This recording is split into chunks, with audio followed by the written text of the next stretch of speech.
দেখতে প্রায় একই রকম, কিন্তু জানেন কি ইউরোমাস্টিক্স বা সান্ডা আর গুইসাপ আসলে একেবারে ভিন্ন দুটি প্রাণী। আজকের ভিডিওতে আমরা জানবো এদের মধ্যে মূল পার্থক্যগুলো। প্রথমেই আসি বৈজ্ঞানিক পরিচয়। ইউরোমাস্ট্রিক্স হচ্ছে অ্যাগামিদাই গোত্রের একটি গিরগিটির মতো টিকটিকি।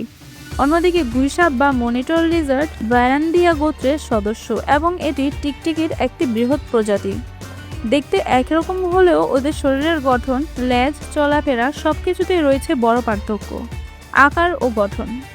ইউরোমাস্ট্রিক্স সাধারণত 25 থেকে 75 সেন্টিমিটার পর্যন্ত লম্বা হয়।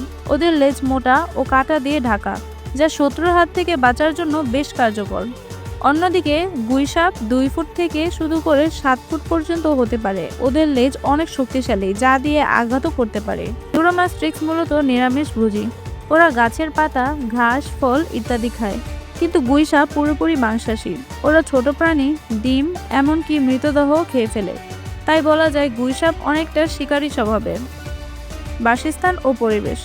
ইউরোমাস্ট্রিক্স সাধারণত আফ্রিকা ও মধ্যপ্রাচ্যের শুষ্ক ও উষ্ণ এলাকাতে দেখা যায়। ওরা সূর্য পছন্দ করে আর দিনের বেলা গর্ত থেকে বের হয়। অন্যদিকে গুইসাপ এশিয়া, আফ্রিকা, এমনকি আমাদের দেশ বাংলাদেশেও দেখা যায়।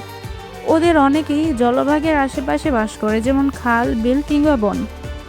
আচরণ ও মানুষের সাথে সম্পর্ক। ইউরোমাস্ট্রিক্স খুব শান্ত স্বভাবের প্রাণী, কিন্তু দেশে এদের পোষা প্রাণী হিসাবেও রাখা হয়। তবে গুইসাপকে নিয়ে মানুষের ভয় অনেক বেশি, কারণ ওরা বড়, হিংস্র এবং লেজ দিয়ে আত্মরক্ষা করতে পারে। তবে সত্যি কথা হলো, গুইসাপও সাধারণত মানুষকে এড়িয়ে চলে, অকারণে আক্রমণ করে না। তাহলে এক নজরে দেখলাম ইউরোমাস্ট্রিক্স বা সান্ডা আর গুইসাপ দেখতে কিছুটা কাছাকাছি হলেও তাদের শ্রেণী, খাদ্য, আচরণ ও পরিবেশ সব দিক থেকেই সম্পূর্ণ আলাদা।